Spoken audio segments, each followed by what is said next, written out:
At Lowe's, we're your go-to for great gardening values every day. That's why we've lowered our price on select bagged mulch, now starting at just $2.88 a bag. Mulch helps prevent weeds and retains moisture, and when you put it down around trees, shrubs, and flower beds, you'll see how beautiful it makes your outdoor space. Just in time to welcome back family and friends. Shop online and pick up in store. Lowe's, home to the best part of summer. Selection and product availability vary by location. While supplies last, U.S. only. Excludes Alaska and Hawaii.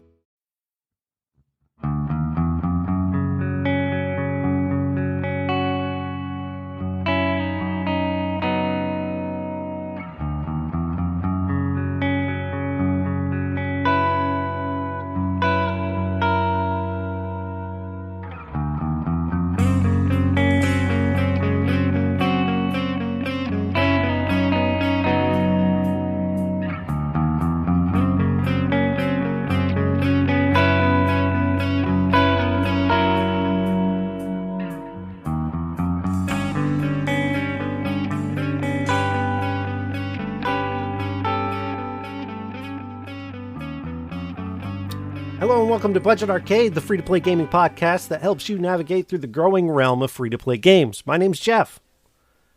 I'm DJ Sugar Mark. DJ Sugar Mark is here in the studio with us as we, as you remember a couple weeks ago, I don't remember when exactly, Mark, but you regaled us with the tale of you acquiring a PS5. I remember it like it was yesterday. It might have been, but no. So I'm here now as a brand new Xbox Series X owner to let you know my tale. Now, granted, I didn't have any women get mugged in front of me while I was trying to order it like some people. Okay, Allegedly. I did this all from my own house on my computer. Okay? Some of us have important jobs, Jeff. Yes. So I, much like you, Mark, downloaded the Hot Stock app. Not a sponsor, and followed a few Twitter accounts and turned my notifications on. And I will say this to prove that Hot Stock is not a sponsor. I found more success with Twitter than I did with Hot Stock. Really? Yeah.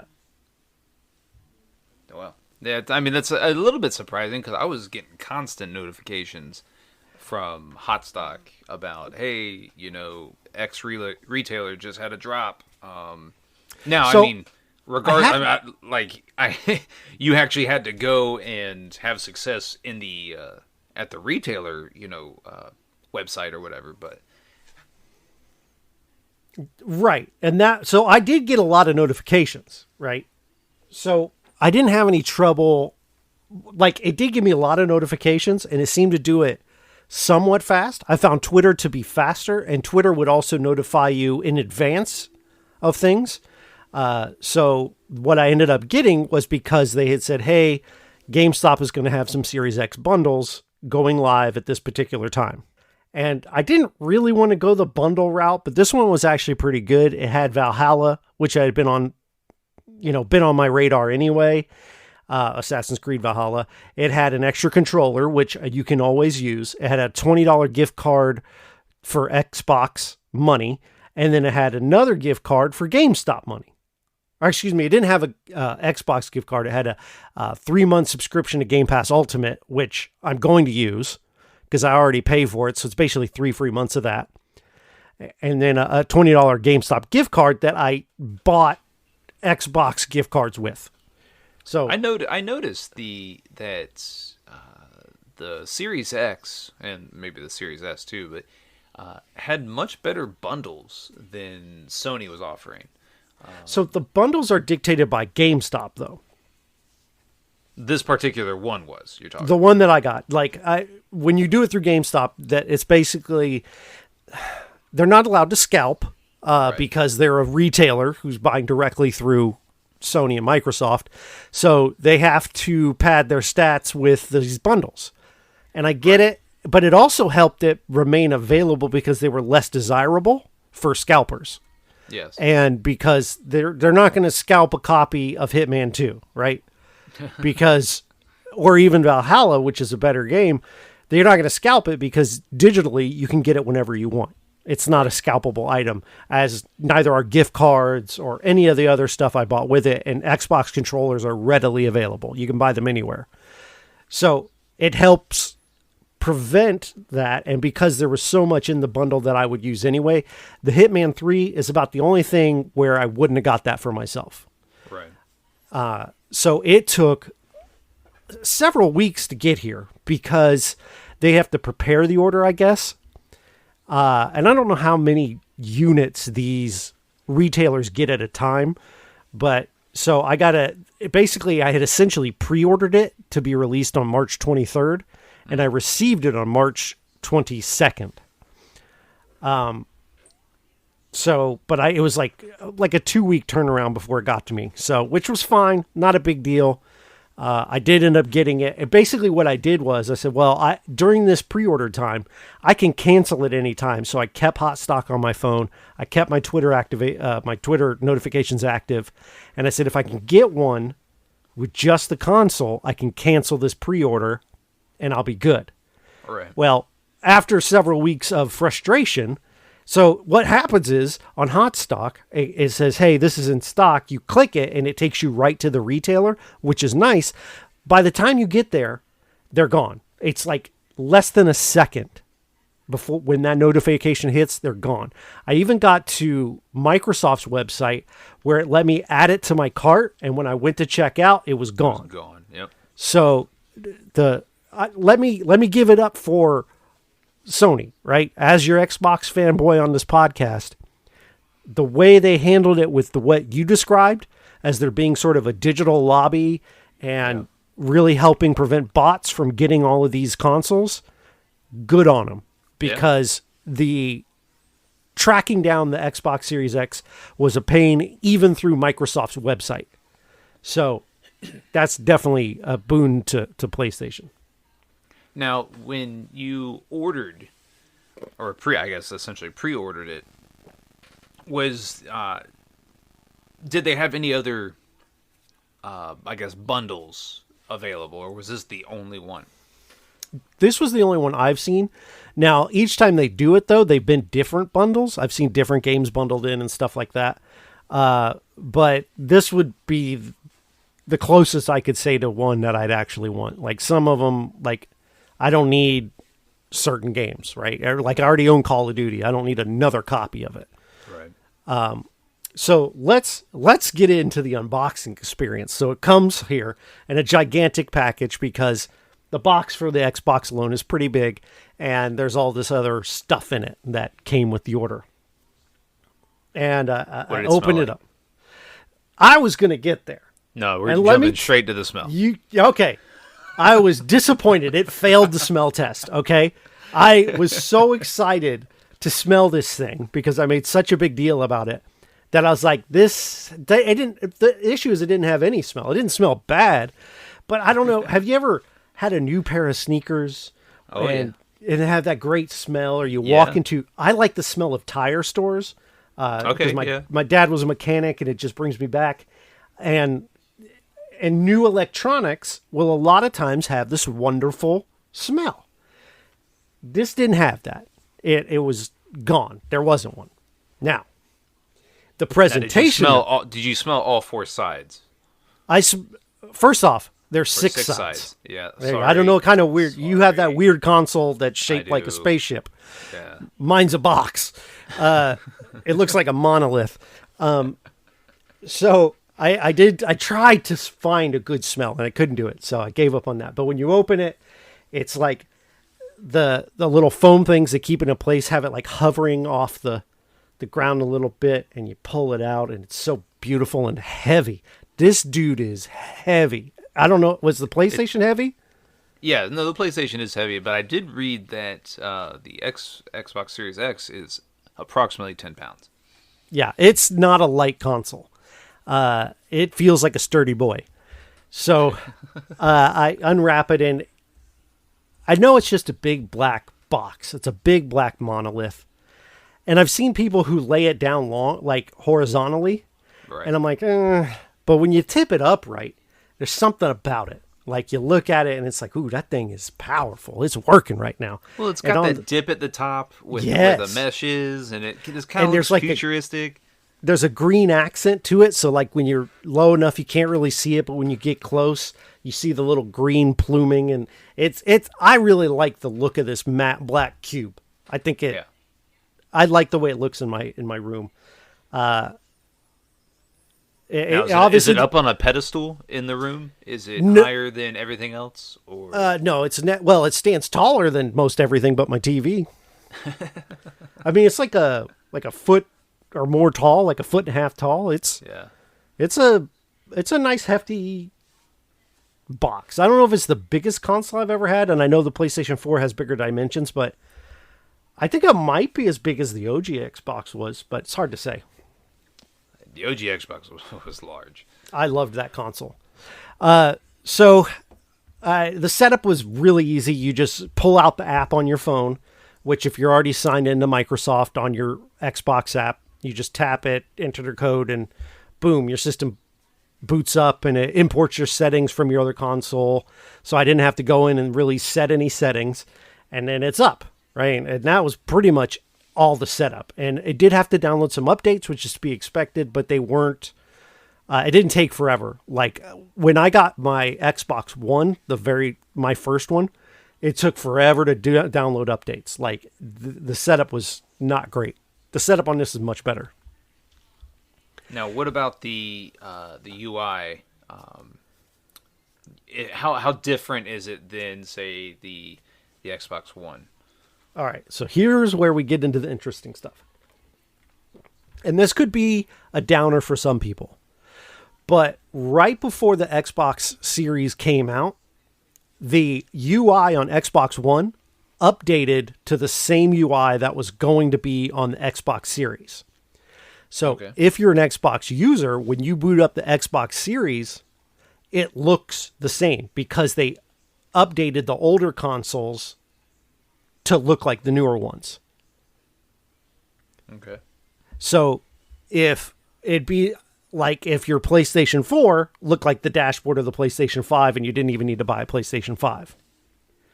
Now, I can see some people saying, it kind of takes the newness of the console away. And I could get that, but it's the UI. Yeah, but and in my opinion, I think there's something to be said about a subtly different interface. Rather than a completely new interface. Right. Like the PS5 has subtle differences in the UI it's completely different than the PS4, but it draws a lot on the PS3 UI. Yeah. And so that was kind of cool that it took a lot of the cosmetic elements from the PS3 UI and I would say made it its own. So like I can see where people would be maybe disappointed is too heavy of a word, but a little bit let down if the UI was exactly the same. So the UI is exactly the same, but the UI updated on the old consoles. So like the old consoles had an older UI that went to the new one. Right. And this is kind of really sets and lets you know, in my opinion, what Microsoft's intentions are. And their intentions are to remove generational gaps. And I think that's their main intention with this system. Yes, the Series is the next generation of console, but what they're saying is it's not, you don't have to forget everything you've known. All your games that you've had before are in the same exact place they were. This is your home. This is Xbox. It's comfy here. You know where your stuff is. And so I really think that that's kind of where they were going. And being that, hardware releases are so much more fast now. Like you get a mid-generation hardware drop. PS Pro, Xbox Series X, Xbox One X. You get that mid. So I think this, in a lot of ways, kind of feels like that next, you're still in the same Xbox ecosystem and generation almost, but you're on next generation hardware is kind of, and that sounds almost bad, but I don't think it is because when the new things come, it's going to be on what I already know and love. Now, here's the thing about the UI to kind of jump back to that. Xbox. I know you were an Xbox owner, but you never really used that much. But if you go back and look at the UI on the Xbox 360 when it came out and when the system didn't die necessarily, but when the system was over, it looks totally different. And the same can be said for the Xbox One. So the fact that the UI is the same as on the Xbox One doesn't bother me that much because Microsoft is known for constantly changing and updating and making the user experience really good as best as possible. And I don't want to throw shots, but PlayStation has never done that. The PlayStation UI, the day one PlayStation 4 UI looks pretty much the same as what it looks like now, and the same with PlayStation 3. So the UI is going to be constantly updating and everything, so that doesn't throw me off because I know what Xbox does. So let me ask you this. How many teraflops does your Series X have? Some of them fell out of the box when I was opening them. I got to find them, but I'm not exactly sure. But from my understanding, it might have one more teraflop than a PlayStation, but I honestly don't know. From my understanding, from a technical standpoint, the Xbox Series X is supposed to be the most powerful console. Right. What does that mean? I don't really know that it means much because the developers... I don't know if we'll ever see the difference that title brings. Right. Yeah. So I think the big thing is when the first party stuff, right? Because they're going to build it just for the Xbox. But when you get like Ubisoft makes the new Assassin's Creed, they got to make it for both devices anyway. So I think one having a little more juice, they're not going to spend the time to say, hey, let's beef up it for the Xbox. You know what I mean? Because it's got a little more juice behind it. So I think that's not going to be a big deal. So you're what is the stock storage on terabyte? It is a terabyte. Okay. And that's right straight out the box, or yes. It's okay. Cool. Now, if you get the Series S, it's like it's like a half a terabyte. Right. And that is not enough room under any circumstance. So I installed so when you get the games that are upgraded for the series, they're bigger games. Yes. Right. Yes. So I had several games that like Borderlands 3 automatically upgraded. So I want to talk about that too, but they're bigger games is basically what I'm saying. But I did go ahead and fork over the dough. It's expensive for that extra terabyte of storage, but it's worth it because it's just nice not to have to worry about it. Because I have all the Call of Duties on there. I've got Valhalla on there. I've got a ton of stuff, and I've still got just under a terabyte left. Right. So to me, it's kind of worth it, but those cards feel really expensive. But when you consider they're an SSD, the solid state drive, and they load really fast, it kind of makes sense. I don't think they're like proprietarily overpriced like the Vita cards for the PlayStation Vita were, but you know. So let me ask you this: when you if you wanted to upgrade, like say you have a Xbox One title, and the Series X can play it; it's backwards compatible. Do you have the option to upgrade to the Series X version for no extra cost? So it depends on the title, and that depends completely on the publisher. Okay. Microsoft, their first-party games, if available, just upgrade. Okay. Yeah. And then, so I had a few... Okay. A perfect example would be EA's Madden NFL. Right. I don't own it, but it's on Game Pass. And on my Xbox One, it was the current gen version. On Series X, it was the next gen version. And I didn't have to do anything. But then you go to NBA 2K.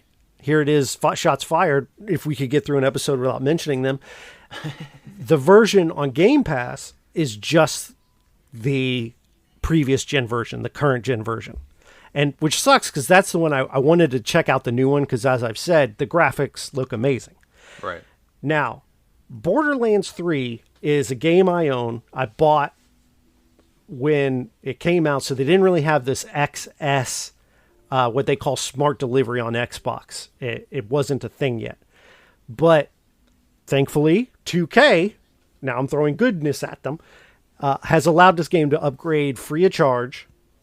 And basically, I downloaded the new version, the SX version. It pulled my save data, and I was on and playing. So that's kind of where the magic lies, is that when it does upgrade to the next gen stuff, your save's there. I don't have to start over with a new character in Borderlands. It's already there, and the Xbox just does it for you.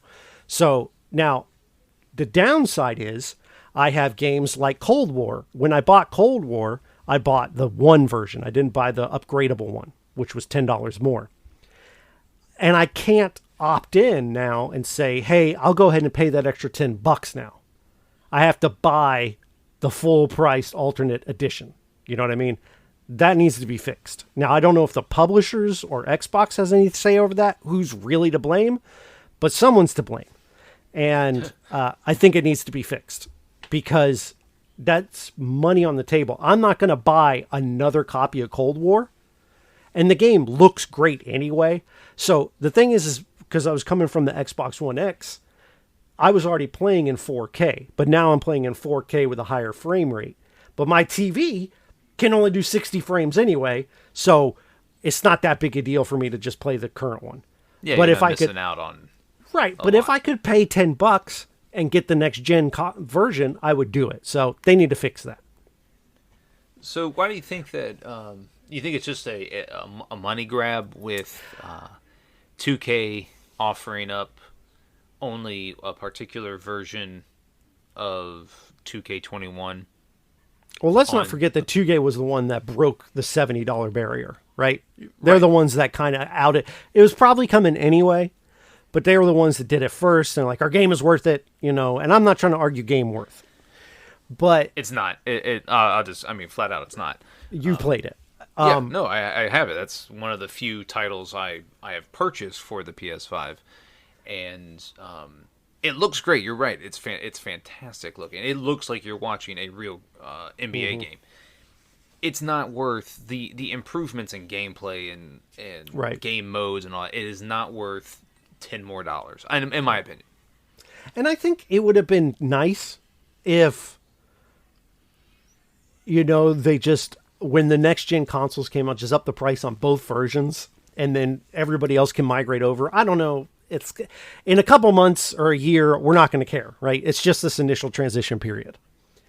So the controller I've been using for a long time anyway, because again, I think Xbox is kind of done with generations. They're not too concerned about, it's the next generation. You need the new Xbox controller. My old Xbox controllers work with the Series X. My new Xbox controllers work with the Xbox One. It's all interchangeable. Even to the point where the play and charge kit, the little battery you throw in the back of if you wanted to have a rechargeable battery, works on both old and new controllers. And this is my favorite controller. Now, we've talked that it's not as innovative as the PlayStation one, and I agree. PlayStation really tried to take a leap with theirs. This one does play it safe, but makes important improvements. It feels better. It's more grippy. And the D-pad is the best D-pad I've ever used in any video game console, bar none. And that's interesting, because how long before you got the console had you been playing with the console's controller? I bought the controller shortly after release, sometime or late last year. Okay, so you had 4 months to get used to. Oh yeah, and I asked so I'm thoroughly versed in the controller. Now there is a share button in the middle, and I will say many times I hit that button on accident. Right. So I share more than I intend to. It's not a huge deal, but it's eerily close to the start button. But it's not a huge deal, but it is a complaint. But I don't know how you fix that, move it somewhere else. But at the same time, it's right there and it's easy to hit for the times you do want to record something. So how is the battery life on the controller? So this is one of those things that you can argue as a critique or you can argue as a benefit. But these are battery operated controllers. You got to get double A's or you got to buy a play and charge kit. So you do have the option, and some people would argue that's better. Me personally, I really prefer the battery in the controller, like the Switch controller or the PlayStation one. I do kind of prefer that. It's not a big deal to buy the battery and everything, but it's an extra cost because I think the controllers are priced pretty similarly. But Yeah, they're $70. yeah, it's a minor gripe, and once you get the play and charge kit, it works great. But if you have a controller you don't use that often, you can just throw a couple double A's in it. The battery life on the controllers with the batteries, I think it's maybe 20 hours. With the play and charge kit, it's closer to like 30. So the battery life's really good in the controller. What else is there? I mean, the big thing is Game Pass. Well, hold on. Before we get into Game Pass, I want to ask about have you fiddled at all with the quick resume feature? A little bit. Okay. So because I'm very interested in how that works and if it's as good as I've read about, because the PS5 does not have that. Right. So it really depends on the title because it's not everything.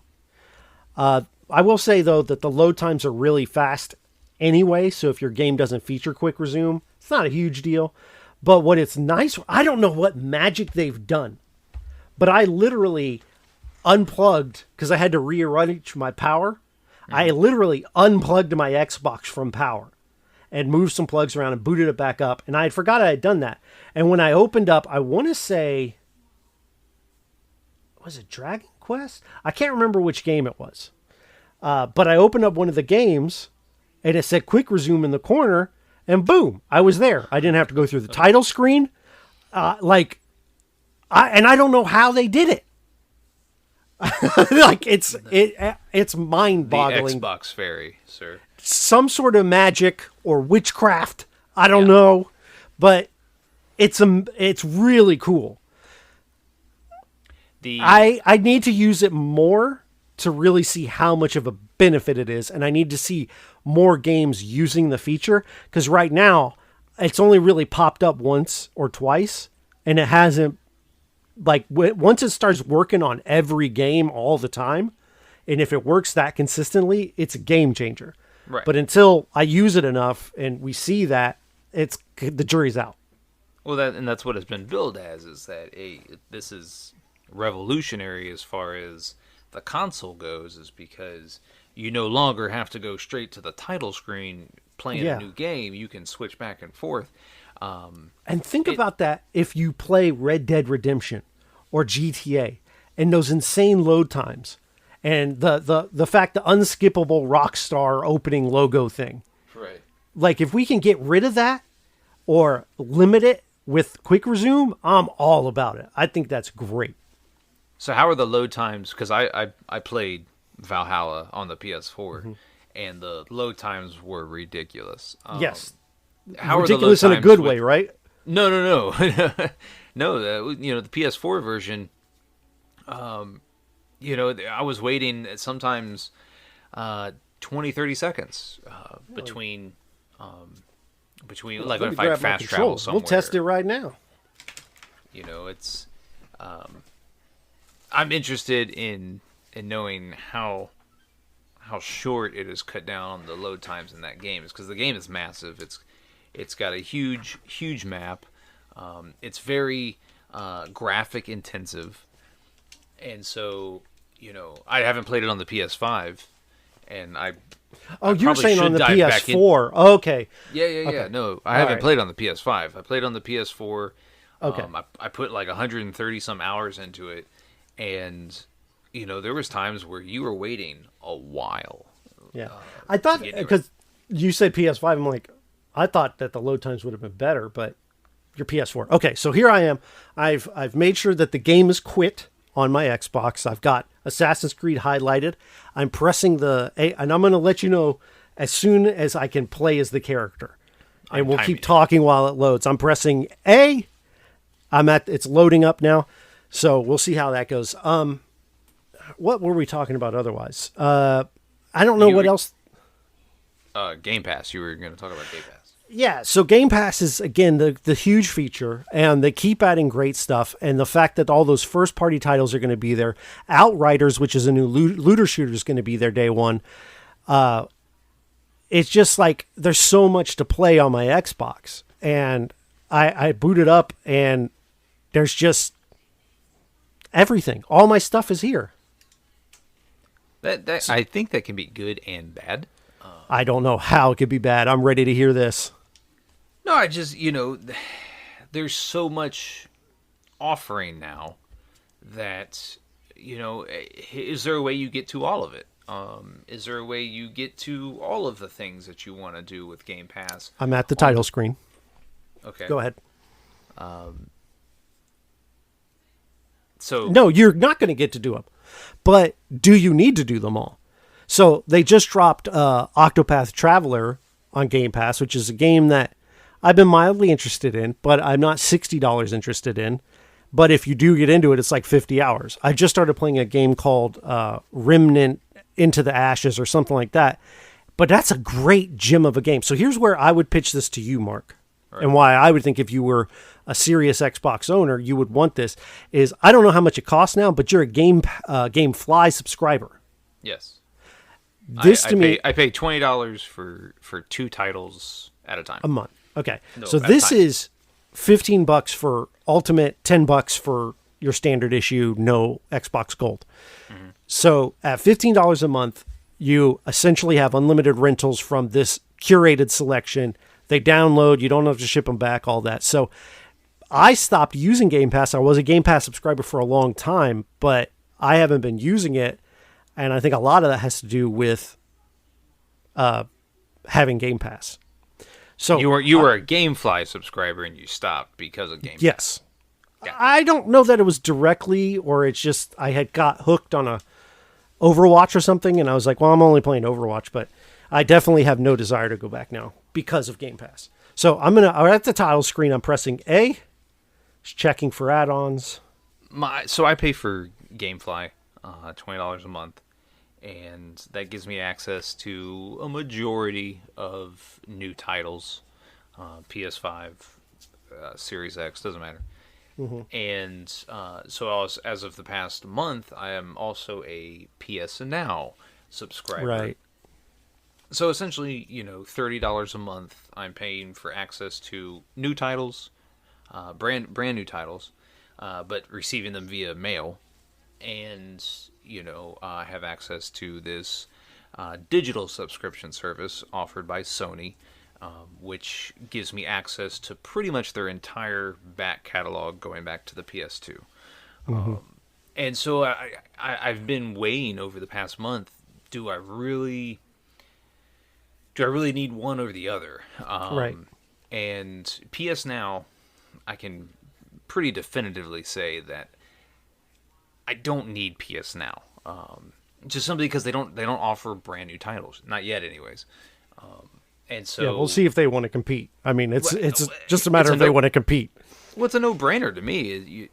You've got Xbox and Microsoft cornering the market on a digital subscription service that offers brand new day one titles. Sony has to do something. They're brain trust has to go, how do we cut into this? And I can see the PS Now being that avenue, but it's not there yet. Mm-hmm. If you're a nostalgia gamer, yes, PS Now is definitively a great service because it's got just so many titles, so many PS2 and PS3 titles that it just doesn't have the new stuff, and I think Sony's missing the boat on that. But are you still loading? No, I'm at the click continue screen, so it's going to load into my character, and I think this is the big test because I had to go through all the opening scenes, which is where quick resume would be really nice on this title. Right. So I'm clicking continue now. It's gone to black, and you know how on this game it has a load screen where you see your character just in and you can move your character around. Yeah, moving her around.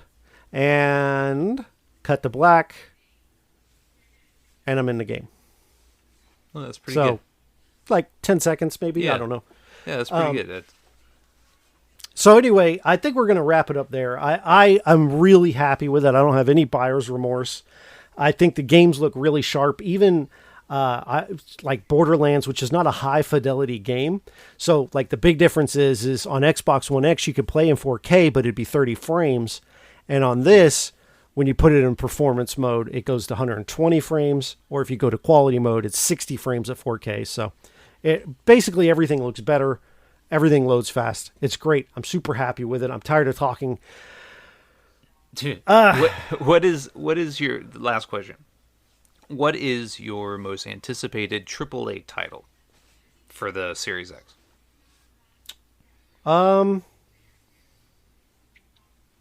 Something that you would definitely spend $70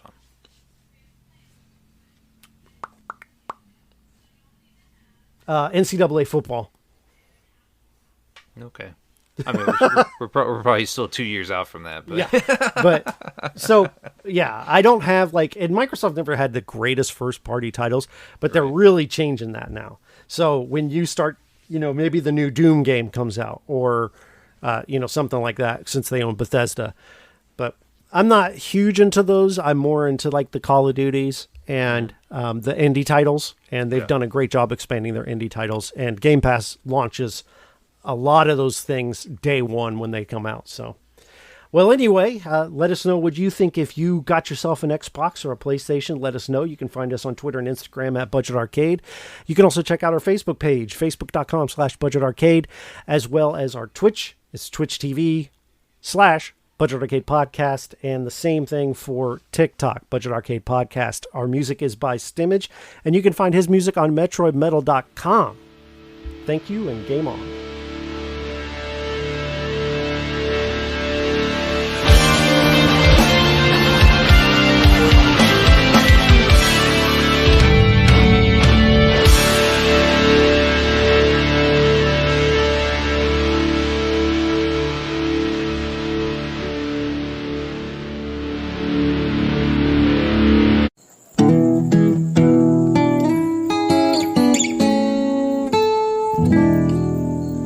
Imagineville Podcast Network.